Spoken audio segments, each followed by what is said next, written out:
Hey everybody, my name is Bill Rossitto. I'm a financial advisor here at Alliant Retirement Investment Services. In today's presentation, we're going to take a look at some general home buying concepts and strategies. Now, where there's no such thing as a one-size-fits-all plan, this overview may assist you in thinking about your own home buying process, whether it's your first time or your fifth time, and may help you in determining on whether or not you can benefit from working with one of our financial advisors. Our team at Alliant Retirement Investment Services is focused on helping you understand the ins and outs of investing, saving for retirement, and frankly, so much more than that. So take a look at our website, ARIS, that's ARIS dot alliantcreditunion.com/events to check out the webinars that are available for the next 2 weeks, as well as check out our Invest Savvy podcast that's available anytime, frankly, or just go to our website in general. We just redid it earlier this year that gives you all of our profiles and lets you know a little bit more insight on what we do. Before we dive in, I'd like to share a few key points. As I often do in these presentations, I'd like to invite you to a complimentary one-on-one meeting at a later date. During that meeting, what we're going to do is we're going to assess your overall home buying readiness and look at your path forward. We can discuss that, following today's presentation. But, that being said, I just want to put it out there. Let's begin, shall we? And I get it. Navigating the current housing market is no simple task. Complexity has abound, especially for newcomers to real estate.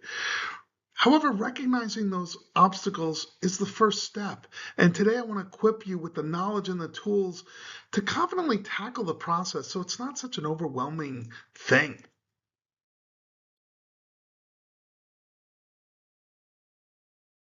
Let's discuss some of the hurdles that you're going to encounter.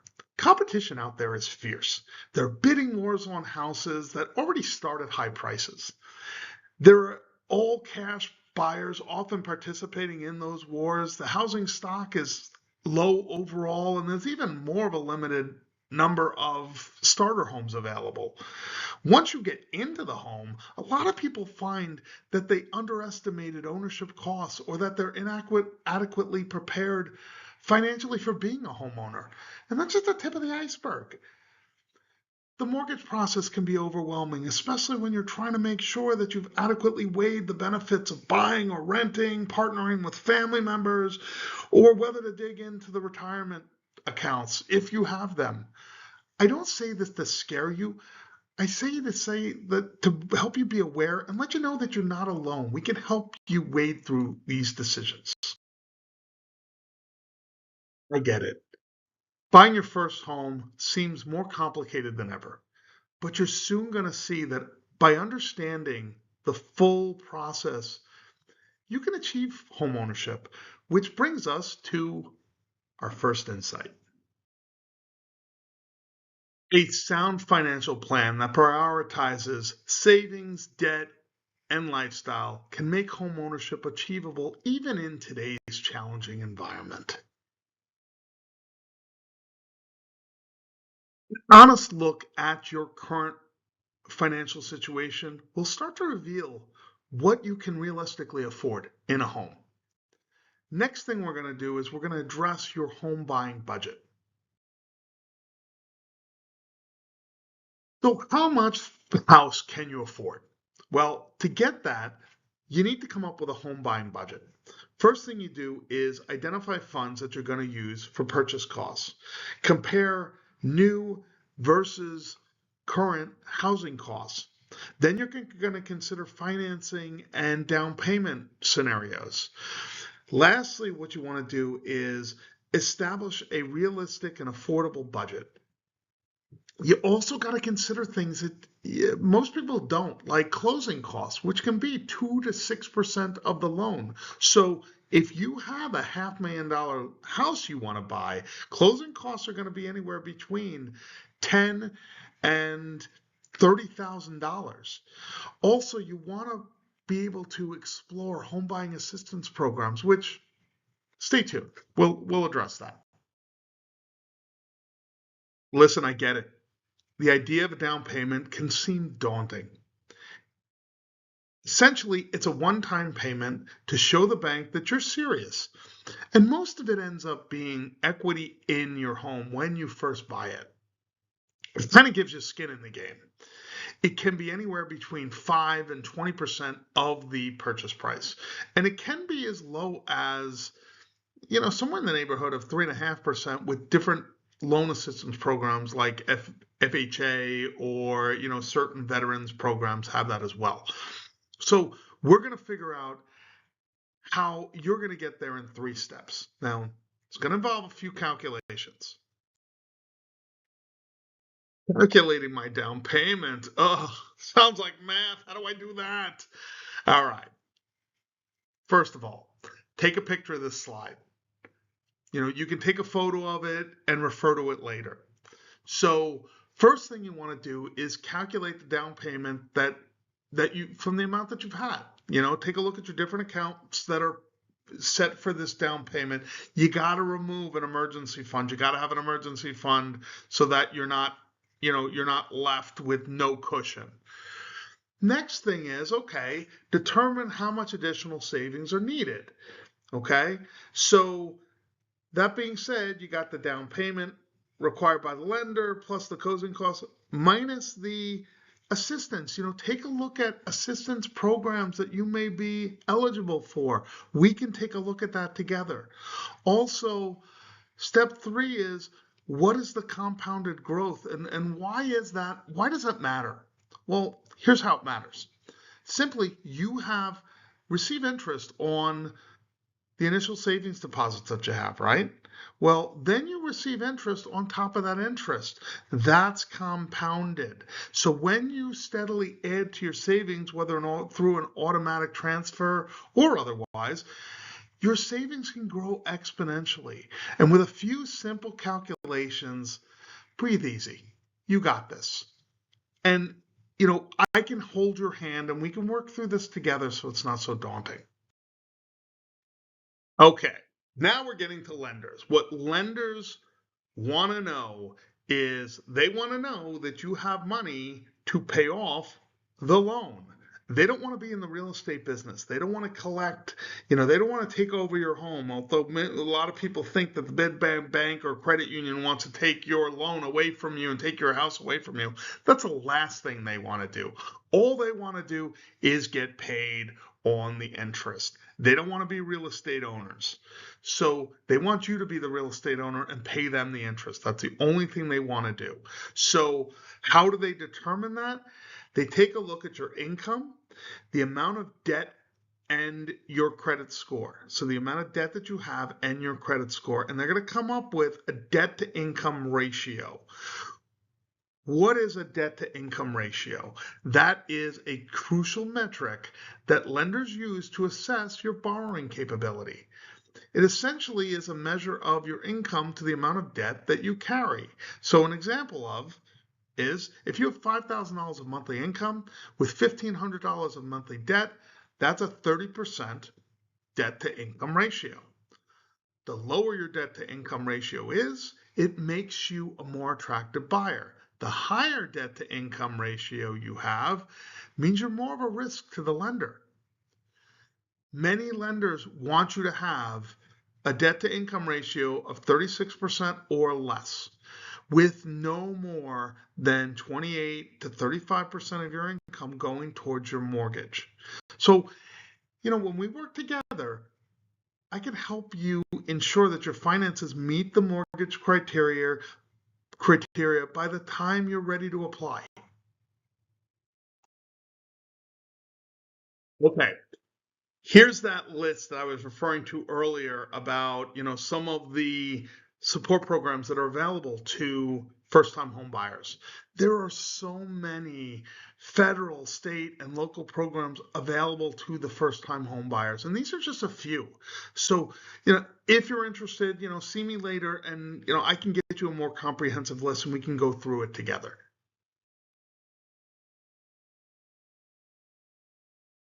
Now you may be thinking, wow, this seems like a lot. Won't my real estate agent be able to help me with these tasks? Well, that brings me to our second insight. Professionals guiding your home buying journey have distinct roles, loyalties, and motivations. So understanding these are crucial to making sure that you have a smooth, conflict-free process. Okay, besides a competent financial advisor, one of the first things you're going to need in a search for a new home is you need a good real estate agent, one that's going to guide you into your ideal home. Here's some of the things that a good agent is going to do for you. They're going to provide you insights on neighborhoods and trends. They're going to show you listings matching your budget and features. They're going to position your offer to stand out from other offers. They're also going to negotiate contract terms and credits. Now, there's big news that you may or may not have heard about in with regards to real estate agent commissions. Last year in 2024, powerful industry organizations settled legal claims pertaining to commissions paid to sellers' agents. This results in the end of certain policies that govern agents' commissions for the industry. In the past, a seller's agent received a commission from the home sale price and shared part of it with the buyer's agent. So you, the buyer, didn't have to pay your agent directly. The commissions were built into the home price. For most agents, this will no longer be the case.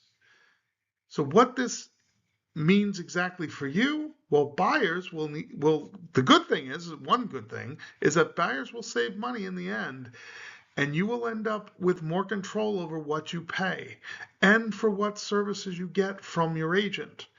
But you're also going to get to negotiate the commission directly with your agent, which is great, but it may add another layer of complexity to the hiring process. And this is another area why I can guide you when the time comes.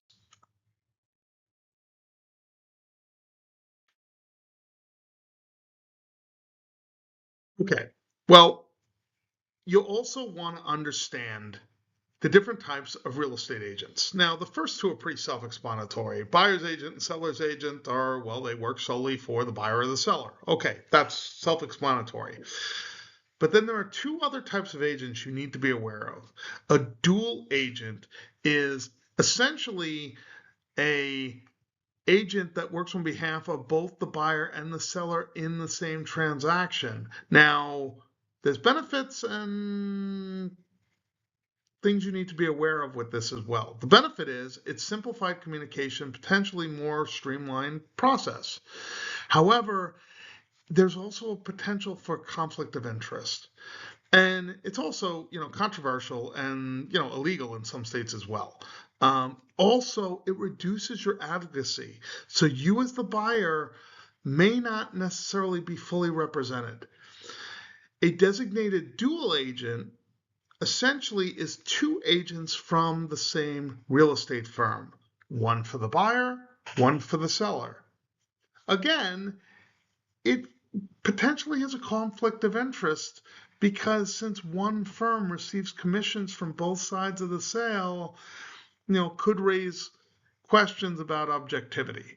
So, this could go away because of new rules on agent compensation, but it's important to know, your agent type to ensure, that you're getting someone who's representing your interests. Okay. The next thing you're going to need is a good mortgage lender. What makes a good mortgage lender? Well, what a mortgage lender is going to do is he or she is going to help you assess your finances and identify different loans available to you. Also, in addition, they're also going to take a look at your different loan options. Should you get a fixed or a variable, or how long should you get your loan 4, so that you get something that you can pay it off as quickly as possible, but not kill your finances. They're also going to guide you through the loan application process, as well as hopefully get you, some competitive rates in different terms that work best for you. Let's explore different types of mortgage lenders, including banks, credit unions, online lenders, and mortgage brokers. It's important to understand their key characteristics as well as how they can meet your financing needs. Your local bank may have an online mortgage portal where different rates and terms are offered, so be sure to check both. Other online lenders include Rocket Mortgage, First Mortgage Direct, Zillow Home Mortgage. They're also specialized for various home buyer types, veterans, and unique employment scenarios as well, like self-employed people and whatnot like that. Mortgage broker examples are companies like Lending Tree, Loan Depot, Loan Factory. Here are some of the advantages and disadvantages of both, and you need to look at different types of loan providers that are going to give you a different level of service as well as different level of cost, and you want something that's going to meet your needs. You're also going to need a good insurance agent. Why? Because, well, one, you're going to need to protect your property, and most mortgage lenders are going to require that you carry homeowners insurance to protect their interests as well. So always a good idea since it protects your interests and the bank's. So here are some factors that can affect a policy cost. If your roof is 10 years or older, if you have a swimming pool, the proximity to water, where you lie in, are you in a fire or an earthquake zone? These are all things that are going to affect your different coverages and costs. Key people that most people don't really think about is a good home inspector. Why? Because they can help you save money on your purchase, recommend necessary repairs or modifications pre-sale. And overall, they can save you a lot of headaches later. Pro tip, even if the home inspector sees no signs of pests, pay the nominal fee to get the inspection. They can miss things. Depending on where you live, certain pest inspections are mandatory anyway. Someone else that you may want to have a vital part of your team is a good real estate attorney. Now, some states require it, like New York, Connecticut, North Carolina. There are several states that require it. Some states like Florida recommend it. Other states like California, what they'll do is they'll use title companies. Essentially, either way, you're going to want to make sure that you either make sure you have a good title company or a real estate attorney to kind of help you ensure that legal and financial conditions are met before the property and the funds change hands. They also attend and represent your interests during closing. Closing. What is a closing? The closing is the final step in your transaction where ownership is legally transferred from the buyer to the seller.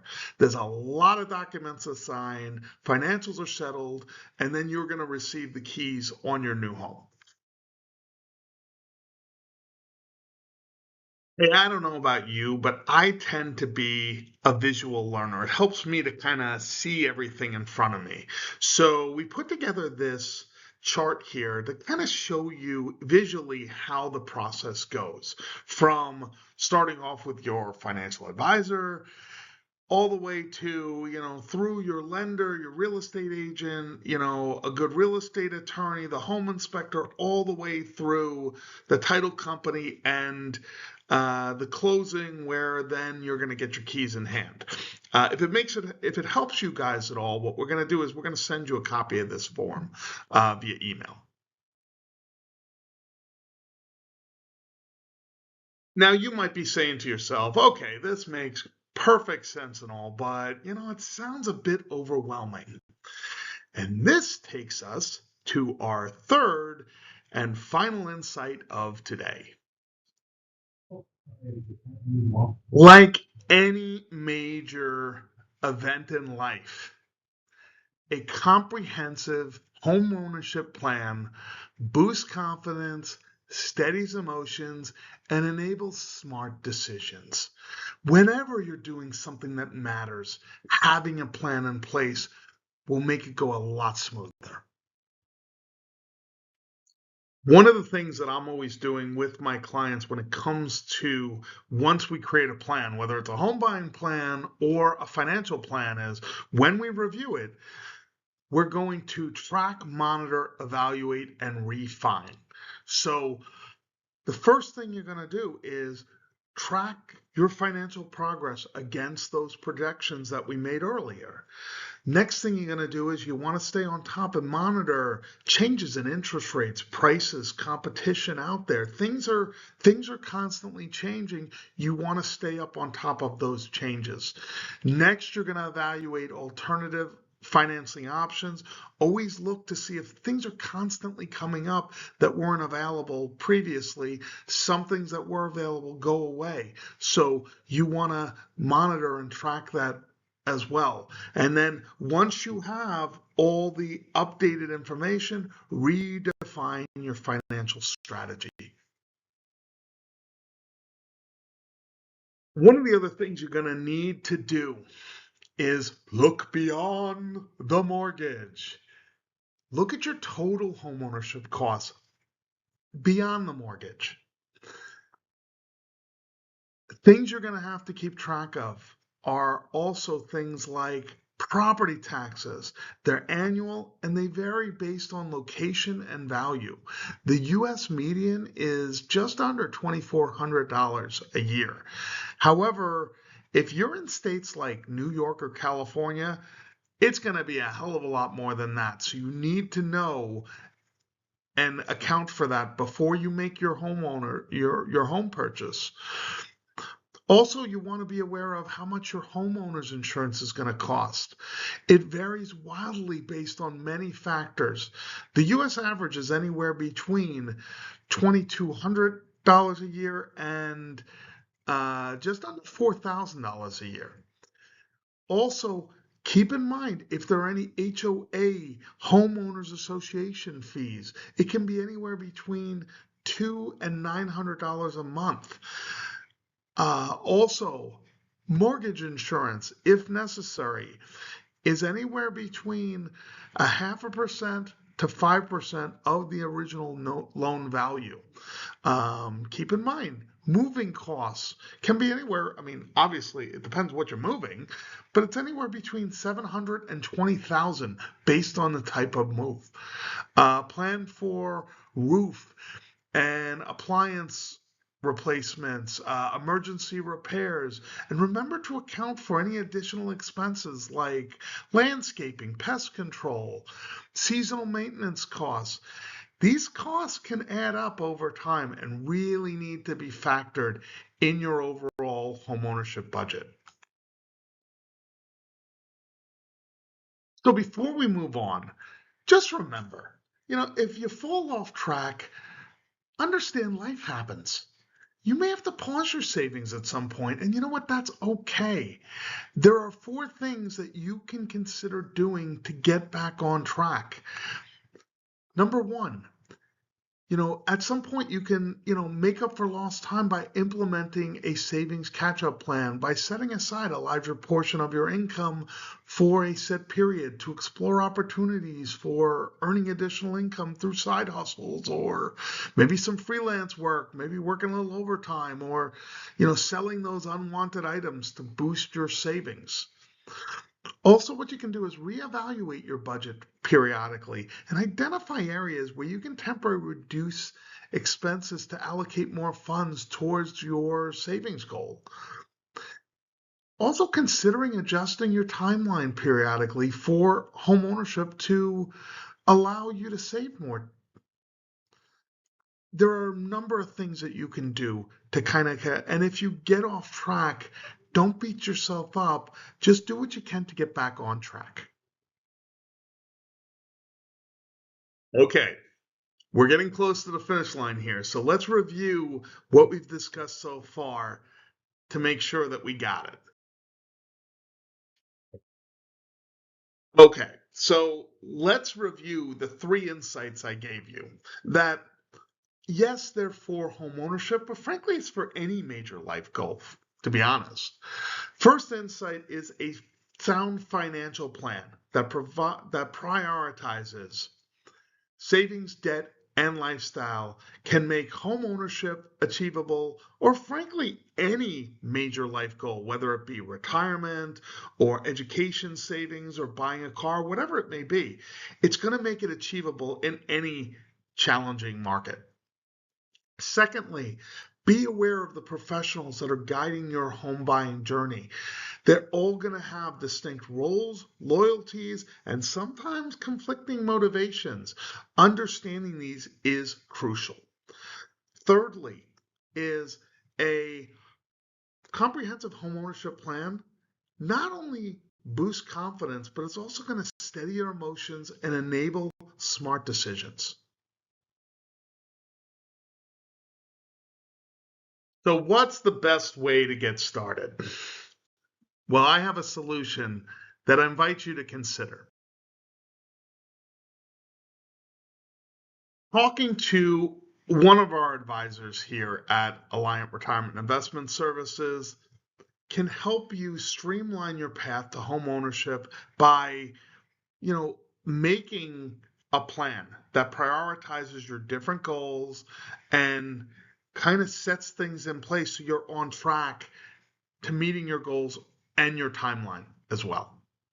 It's going to help you streamline the path to home ownership as well as any other goal with clarity and confidence.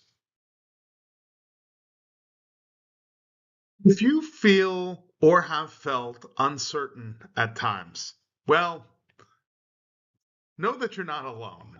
In fact, 95% of prospective home buyers face barriers to owning and have felt that same uncertainty. 42% of them feel that they lack support or advice and don't know where to start. But almost 90% people agree that the journey, complex as it may be, has been worthwhile. So if it's right for you, I'm here to help you prepare your financials for the next milestone in the home buying process. As I mentioned at the beginning, I would like to offer a complimentary one-on-one meeting with one of our advisors here at Alliant Retirement Investment Service to address your questions and concerns. What we're going to do is we're going to use the detailed checklist to help you see where you are in the home buying process and determine what your next steps should be. We're going to customize this offering to your next steps as well. So we're going to address your questions, explore, your timeline, and make sure it's custom fit to what your needs are. Hey, thank you guys so much for your time. We realize here at Alliant Retirement Investment Services that your time is valuable, and we offer these webinars and these presentations to really give you targeted advice that can really help you make informed decisions. So with that, it's one of the advantages of being an Alliant member. Use us. We're here to help, whether it be to do a financial plan, to get together a plan for home ownership or retirement or any major purchase, whether it be college, a new car, vacations that you've always wanted to.